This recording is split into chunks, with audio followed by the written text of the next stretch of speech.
मेरे भैया के संग सो जाऊं, मुझे कह रही है मेरी भाभी कि मैं अपने भाई के संग सो जा, और मेरी माँ कह रही है मेरे खसम के संग सो जा। बता मेरे भैया के लिए चाट ले, माँ की चाट ले। बता इतनी गंदी बोल रही है हमसे। ट्रेन स्टेशन पे अच्छा रहते थे, रोड पे अच्छे से रहते थे।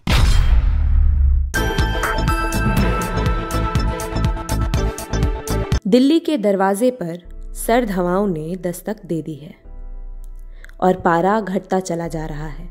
हम यानी सोच इंडिया इस कपकपाती ठंड में एक बार फिर दिल्ली की सड़कों पर निकले हैं, बेघर लोगों की सुध लेने और आप तक उनका हाल पहुंचाने।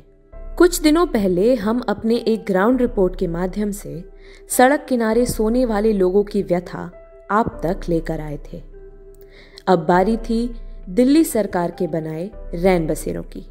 इन रैन बसेरों में अनगिनत कहानियां करवटें लेती हैं, जो व्यवस्था की दुर्दशा का आईना दिखाती हैं। हर साल लगभग हर न्यूज़ चैनल दिसंबर की ठंड में रैन बसेरों की तफ्तीश करने आते हैं, मगर वो सिर्फ रैन बसेरों के आंकड़े होते हैं। हम इस ग्राउंड रिपोर्ट से वो बयां करना चाहते हैं जो हमने महसूस किया। सरकार ने बेशक सुविधा तो मुहैया कर दी है, पर उसे उस सुविधा की सुध लेने की खबर नहीं है। लोगों की नाराजगी और उनकी बदहाली अब भी बदस्तूर जारी है। आइए आपको ले चलते हैं 3 फुट में अपनी पूरी जिंदगी समेटने की कहानी बयां करते लोगों तक। प्रणाम, मैं आकांक्षा चाना। आज हम उपस्थित हैं बंगला साहिब के साथ वाले रैन बसेरे में।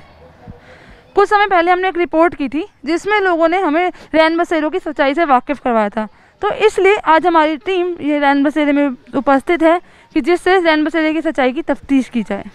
तो आइए यहाँ के लोगों से बात करते हैं और जानते हैं यहाँ पे क्या क्या सुविधाएं मुहैया करवाई जाती है। हम ट्रेन स्टेशन पे अच्छा रहते थे, रोड पे अच्छे से रहते थे। क्यों, यहाँ पे क्या दिक्कत आ रही है आपको? दिक्कत ये है जहाँ पे जिनका घर मकान है यहाँ पे वो लोग रहते हैं, जिनका कुछ नहीं है उनको रहने के लिए वो नहीं मिलता है। वो कहते हैं इनको भागो, और उनकी हमारी जैसे इनकी चलती ना है। यहाँ कौन बोलता है आपको ऐसा? बोलते हैं यहाँ पर बोलने वाले, यहाँ पे रहने वाले बोलते हैं। खाना तो ठीक है, खाना आ रहा है, खाने की कोई दिक्कत नहीं है। वो भी तो अपना जो हम अपने से बना लेते हैं। मंदिर फंदिर हमारी मम्मी को मिलता राशन, हम अपना उससे बना लेते हैं खाना। मुझे हमारे यहाँ लॉक लग जाते हैं। अच्छा। हम लोगों को कोई बाहर आने नहीं दिया जाता है, तो कोई सुरक्षा बहुत अच्छा है। चारों तरफ वॉल भी बहुत हाई ये तक लेंथ तक है। खाली पानी का प्रॉब्लम है। We have to fetch the water from there. मतलब मैं कहीं पढ़ रही थी तो मेरे पेरेंट्स, मतलब मेरी मदर नहीं थी, तो जो मेरे पापा थे ना वो मुझे यहाँ पे दिल्ली में छोड़ के भाग गए थे आज से 4 साल पहले। तो हाँ, मतलब मेरी माँ मुझे बहुत परेशान करती थी घर पे, तो इसलिए फिर वो जब दिल्ली में हम लोग आए तो मुझे वो पापा छोड़ के भाग गए, तो मेरे पास कोई जगह नहीं थी रहने के लिए।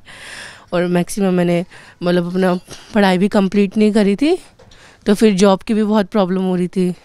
तो फिर किसी ने मुझे शेल्टर बताया रहने के लिए, तो मैं इधर रह रही हूँ तब से। मैम, यहाँ पे वुमेन्स की सेफ्टी के लिए क्या क्या किया जाता है?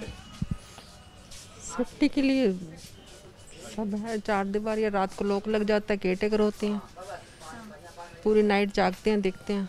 और सैनिटाइजेशन का मैम क्या रहता है? सैनिटाइजर होता है, मास्क तो इनको दिए हुए हैं सबको, कंबल कुंबल कोई हर तरह की सुविधा है, गद्दे उद्दे दिए हुए हैं। और हाइजीन वगैरह का कैसे रहता है? महिलाओं को तो आपको पता ही दिक्कत होती है, यूरिन वगैरह कैसा रहता है? ड्यूरिंग टाइम टू टाइम वो पैड्स वगैरह भी प्रोवाइड करवाते हैं, बाकी जो भी नेसेसिटी होती है वो भी। पैड तो ऐसी है मैडम, कभी कोई आ गया तो बट जाते हैं, नहीं आ गया तो कोई बात नहीं, अपना कपड़ा यूज़ करते हैं हम। तो क्या परेशान करती हैं औरतें, बताएंगे? जैसे ही मैं बोलते हैं कि यहाँ पे कपड़े मत धो, बर्तन मत धो, कीचड़ मत करो यहाँ पर, और 11 बजे गेट बंद होने का समय है, 11 बजे अंदर हो जाओ, तब भी बाहर घूमती रहती हैं। इनको आवाज़ें लगा लगा के अंदर हो जाओ, अंदर हो जाओ, फिर कहेंगे हमारी सेफ्टी नहीं है, सेफ्टी नहीं है। यहाँ पर भी हमारे को रहना बिल्कुल हराम है। ऐसी ऐसी औरतें हैं, उनके वो तो ऐसे लड़ती हैं, उनका सब कुछ है, हमारा कुछ नहीं है। ठीक है, मेरे बच्चे के दिमाग में कीड़े हो गए थे। मेरा लड़का कितने दिन, मेरा लड़का 3-4 महीना हॉस्पिटल में एडमिट रहा। ठीक है, अब मैं रेन बसेरे में अब रहने लगी नहीं, मैं स्टेशन में, बाहर स्टेशन पर आई हूँ, मैं मंदिर पर रोड पर जिंदगी काटी मैंने।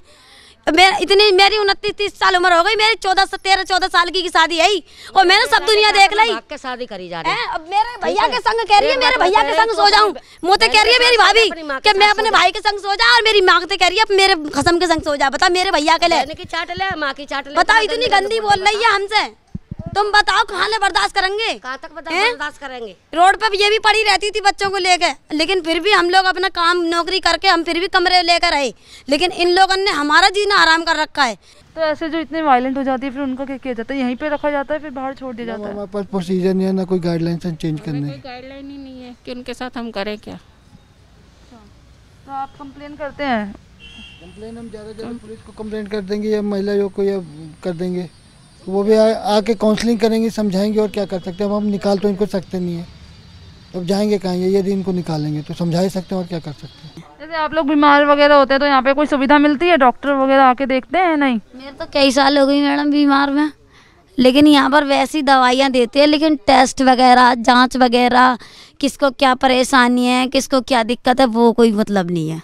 यहाँ पे कोई कहने वाला नहीं है ऐसे मैडम, उनको ज़रूरत नहीं है ना, वो बोलेंगे क्यों?